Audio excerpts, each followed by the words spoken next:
नमस्ते. जय श्रीकृष्ण. दंडवत प्रणाम सगळ्यांना. कसे आहात सगळे? मजेत ना? असायलाच पाहिजे.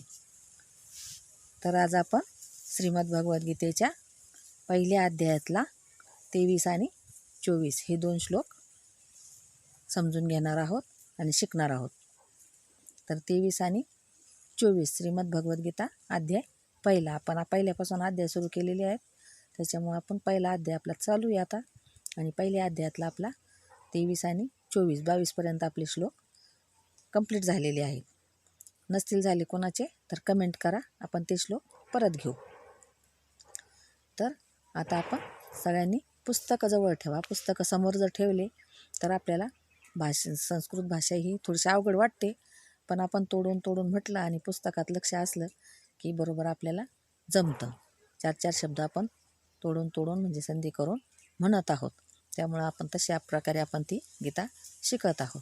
तर सगळ्यांनी पुस्तक समोर ठेवा आणि आपण 23 आणि 24 हे 2 श्लोक घेऊ.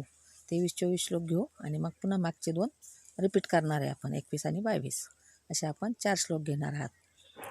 तर मी मागच्या व्हिडिओमध्ये सांगितलं होतं की आपण 2च श्लोक घ्यायचे की 2पेक्षा जास्त घ्यायचे शिल्लक. तर 3-3 श्लोक घ्यायचे का किंवा 4-4 घ्यायचे का असं मी आपल्याला विचारलं होतं मागच्या व्हिडिओमध्ये. तर मला काही कोणी कमेंट केली नाही, त्यामुळं सगळ्यांना 2-2 श्लोक आवडतात असं गृहीत धरून आपण 2च श्लोक आज घेणार आहोत. तर आपण सुरू करूया. 23 आणि 24 हे 2 श्लोक आपण श्रीमद भगवद्गीतेच्या पहिल्या अध्यायातले घेऊया. तर घ्या, आपण पहिला 23वा श्लोक घेऊ. सुरू करते मी.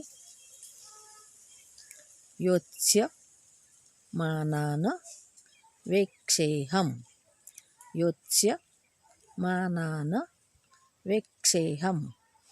योत्स्य मानान वेक्षेहम. य एतेत्र समागतः. य एतेत्र समागतः. य एतेत्र समागतः. योत्स्य मानान वेक्षेहम. योत्स्य मानान वेक्षेहम. योत्स्य मानान वेक्षेहम. य एतेत्र समागतः. य एतेत्र समागतः. य एतेत्र समागतः. योत्स्य मानान वेक्षेहम. य एतेत्र समागतः. हा झाला पहिल्या श्लोकाची पहिली ओळ झाली ही. आता दुसरी ओळ त्याच्या खालची पहिल्या 23व्या श्लोकाची. धार्त राष्ट्रस्य. धार्त राष्ट्रस्य. धार्त राष्ट्रस्य. दुर्बुद्धेर. यवर रफार असल्यामुळं आपल्याला दुर्बुद्धेर असं म्हणायचं आहे. तो रफार आपल्याला र इकडं म्हणायचा आहे, दुर्बुद्धेर.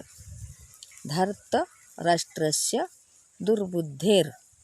धार्त राष्ट्रस्य दुर्बुद्धेर. युद्धे प्रिय चिकीर्षवः. युद्धे प्रिय चिकीर्षवः. आपण 4-4 शब्दात 4-4 अक्षरं फोडून म्हणतो आहोत, त्याच्यामुळे आपल्याला त्या व्यवस्थित जमणार आहे. धार्त राष्ट्रस्य दुर्बुद्धेर. युद्धे प्रिय चिकीर्षवः. धार्त राष्ट्रस्य दुर्बुद्धेर. युद्धे प्रिय चिकीर्षवः. धार्त राष्ट्रस्य दुर्बुद्धेर. युद्धे प्रिय चिकीर्षवः. धार्त राष्ट्रस्य दुर्बुद्धेर. युद्धे प्रिय चिकीर्षवः. धार्त राष्ट्रस्य दुर्बुद्धेर. युद्धे प्रिय चिकीर्षवः. त्याच्यानंतर खालचा श्लोक. संजय उवाच. संजय उवाच. एवमुक्तो ऋषिकेशो गुडाकेशेन भारत. एवमुक्तो ऋषिकेशो गुडाकेशेन भारत. एवमुक्तो ऋषिकेशो गुडाकेशेन भारत. त्याच्यानंतर खालची ओळ. सेनयोरु भयोर्मध्ये सेनयोरु भयोर्मध्ये सेनयोरु भयोर्मध्ये सेनयोरु भयोर्मध्ये स्थापयित्वा रथोत्तमं स्थापयित्वा रथोत्तमं सेनयोरु भयोर्मध्ये स्थापयित्वा रथोत्तमं सेनयोरु भयोर्मध्ये स्थापयित्वा रथोत्तमं. 2 श्लोक घेतले आपण आज. आता मागचे 2 आणि आजचे 2 असे 4 श्लोक आपण पुन्हा एकदा घेऊया. मागचे 2 श्लोक 21 आणि 22 ऋषिकेशम तदा वाक्यांपासून आपण परत घेऊया. ऋषिकेशं तदा वाक्य मीदमाह महीपते.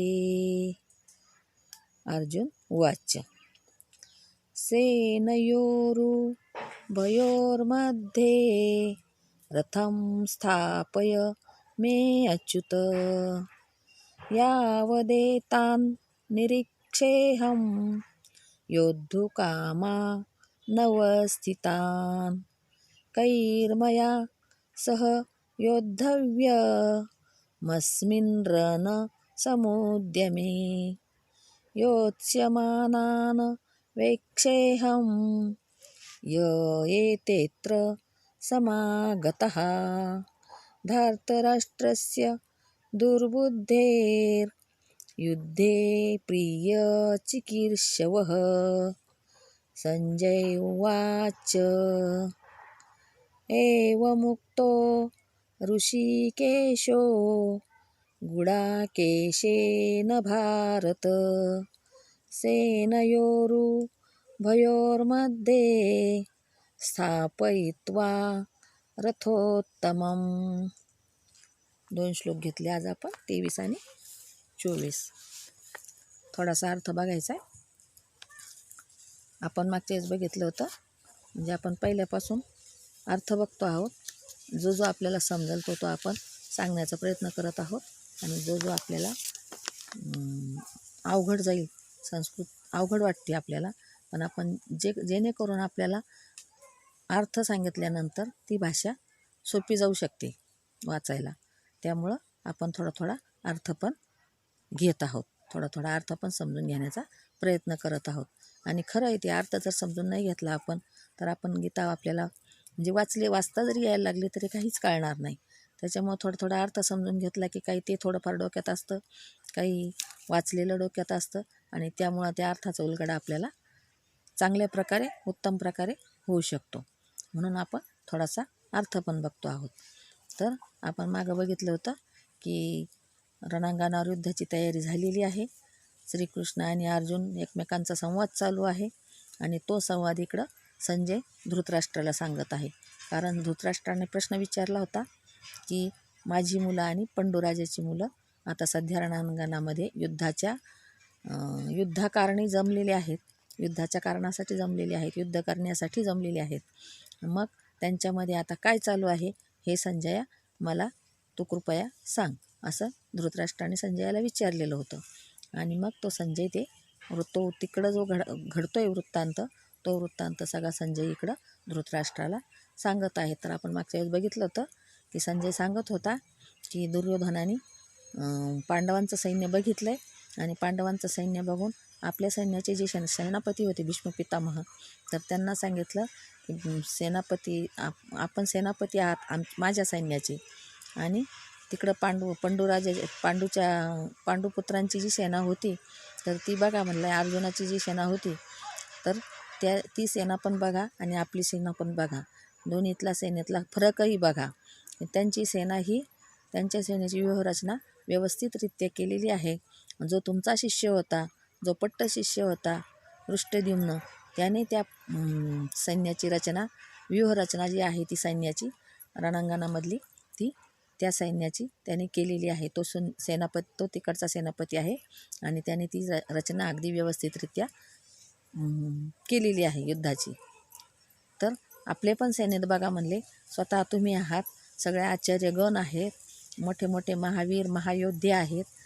त्या योद्ध्यांची नावं पण त्याच्यात सांगितली. आता मी पुन्हा तीनदा सांगणार नाही, कारण आपला व्हिडिओ मोठा होईल.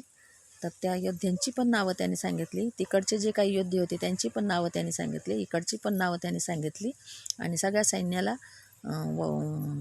सूचना केली की सगळ्यांनी भीष्म पितामहाच्या बाजूंनी उभं राहायचे, कारण ते सेनापती होते आणि ते खाली पडायला नकोत, म्हणून त्यांच्या बाजूने सगळ्यांनी उभं राहून त्यांचं रक्षण करायचं आहे असं त्यांनी त्या सगळ्या सेनेला पण सांगितलं. आणि हा सगळा वृत्तांत संजय आपलं इकडं दुर्योधनाला सांगत आहे. गीता ही गीतेमध्ये आपल्याला खरंच प्रश्नांचे उत्तरं सापडतात आपल्याला, कारण हे खोटं नाही आहे. कारण ते सैन्य उभं बघून अर्जुनाला त्या नातेवाईकांचा मोह झाला, त्या आचार्यगणांचा मोह झाला की यांना मी कसं मारू. समोर सगळे आपले नातेवाईक बघून त्याने धनुष्य पण बाजूला टाकून दिलं होतं. ते पुढे येणारच आहेत ते श्लोक आपल्याला अध्यायामध्ये.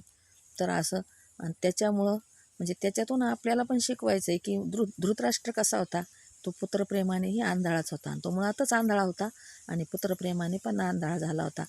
आणि त्याच्यामुळं त्या युद्धाचे परिणाम, त्या महाभारताच्या युद्धाचे परिणाम भोगावे लागले सगळ्यांना. आणि ते महाभारताचं युद्ध हे खूप काही सांगून गेलं आहे आपल्याला. खूप काही म्हणजे पहिली तर गीताच सांगितली आपल्याला. भगवान श्रीकृष्णाने अर्जुनाला निमित्त करून गीता सांगितली. आणि त्या गीतेमध्ये त्यांनी कसं कसं कर्म करायचं, कसं कसं काय काय करायचं, कसं वागायला पाहिजे आयुष्यात येऊन, कसं करायला पाहिजे, हे सगळं ते भगवान श्रीकृष्णांनी अर्जुनाला त्या गीतेमार्फत संदेश देऊन सांगितलं. अर्जुन हा निमित्त होता, पण आपल्यासारख्यासाठी सुद्धा गीता देवाने सांगितली. पण आपण म्हणतो की गीता ही भगवद्गीता हा आपला श्रेष्ठ धर्मग्रंथ आहे. बाकी सगळे ग्रंथसुद्धा चांगले आहेत, नाही असं नाही.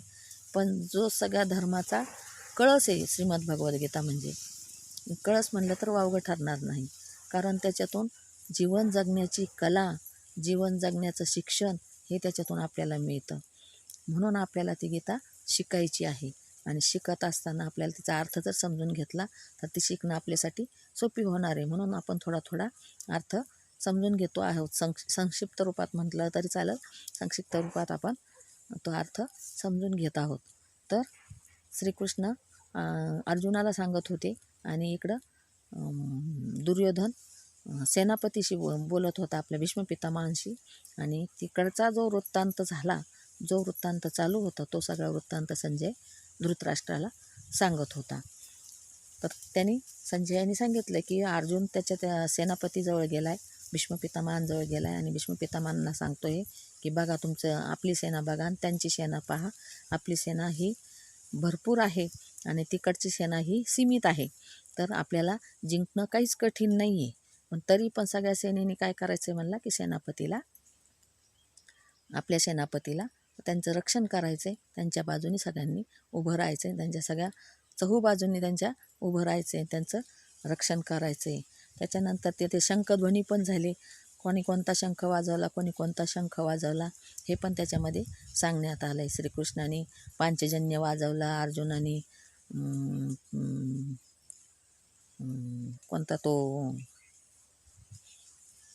काय नाव होतं की शंखाचं त्या, तर अर्जुनाने देवदत्त नावाचा शंख वाजवला.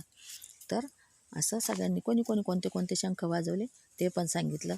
आणि त्याच्यानंतर संजय इकडे सांगतोय धृतराष्ट्राला की तो जो शंखध्वनी होतो आहे म्हणला, तर तो शंखध्वनीमुळं सगळी धरतीसुद्धा थरथर कापायला लागली. असे शंखध्वनी तिथं व्हायला लागलेत म्हणला युद्धभूमीवर, रणांगणावर. तर ते असं सगळं संजय आपल्या धृतराष्ट्राला सांगत होता. ते सांगत असताना तो सांगतो की पांडवांची सेना ही सीमित आहे, दुर्योधनाची सेना ही भरपूर प्रमाणात आहे. आणि तो सांगतोय की आपल्याला जिंकणं फार काही अवघड नाही, कारण पांडवांची सेना ही मोजकी आहे. तर हे ते दुर्योधन भीष्म पितामहांना सांगतो. आणि इकडं संजय धृतराष्ट्राला सांगतो.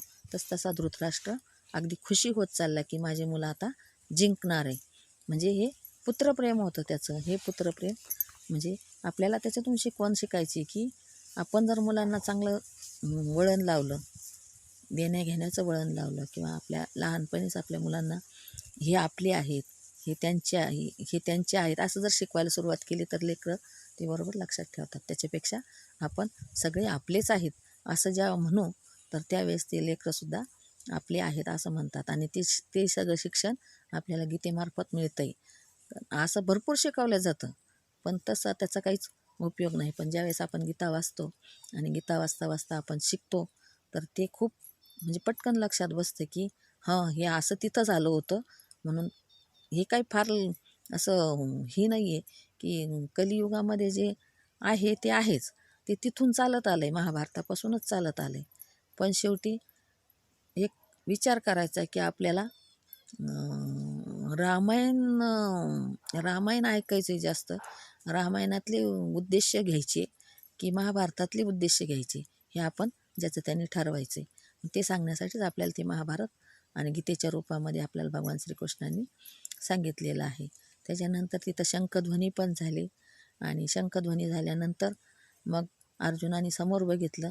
अर्जुनाने जे समोर बघितलं तर त्याने भगवान श्रीकृष्णाला सांगितलं की सेनयोरुभयोर्मध्ये रथम स्थापय मे अच्युत, म्हणजे हे अच्युता माझा रथ सैन्याच्या मधोमध ने आणि मधोमध नेऊन उभा कर. म्हणजे मलाही बघता येईल की माझ्याशी लढण्यासाठी कोण कोण उत्सुक आहे. सगळे तर माझे नातेवाईकच आहेत पण माझ्याशी लढण्यासाठी कोण कोण उत्सुक आहेत हे मला बघायचं आहे. म्हणून तो श्रीकृष्णाने पण रथमध्ये नेला आणि रणांगणाच्या एकदम मध्यभागी नेऊन उभा केला. आणि मग अर्जुनाने सभोवताली सगळीकडे नजर आपली फिरवली की कोण कोण आहे त्या सैन्यामध्ये, समोरच्या सैन्यामध्ये कोण कोण आहे हे सगळं त्यांनी बघितलं. आणि ते बघितल्यानंतर तो काय करतो तर ते आपण आता पुढच्या श्लोकात बघणारच आहोत. पण आज आपण तिथपर्यंत आलो की त्यांनी सांगितलं की माझा रथ मधोमध ने भगवंता. तर त्यांनी तो रथ श्रीकृष्णाने, कारण श्रीकृष्ण या अर्जुनाच्या रथाचे सारथी होते आणि त्यांनी सांगितल्याप्रमाणे मधोमध नेऊन उभा केला आणि अर्जुनाची स्थिती काय झाली हे श्रीकृष्ण न्याहाळत होते. तर अशा प्रकारे ते रणांगणामध्ये मध्यभागी बरोबर दोघंजणं आलेले आहेत आणि दोघंजणं मध्ये येऊन आणि पुन्हा आता रणांगणाकडं आणि सगळ्या सैन्याकडं ते एक प्रकारे नजर फिरवत आहे अर्जुन. तर अशा प्रकारे त्या युद्धाची सुरुवात झालेली आहे. पण आता हे बघितल्यानंतर अर्जुन काय करेल, मग युद्धाला तयार होईल का नाही होईल हे आपण पुढच्या याच्यात बघू. पण आज इथपर्यंत आपण आज बघितलं आहे. तर व्हिडिओ आवडल्यास लाईक करा, कमेंट करा, सबस्क्राईब तर करा. सबस्क्राईब आपण करत नाही आहात. प्लीज प्लीज प्लीज सबस्क्राईब करा आणि व्हिडिओ आवडल्यास लाईकही करा, शेअर पण करा आणि सबस्क्राईब करा. धन्यवाद. जय श्रीकृष्ण.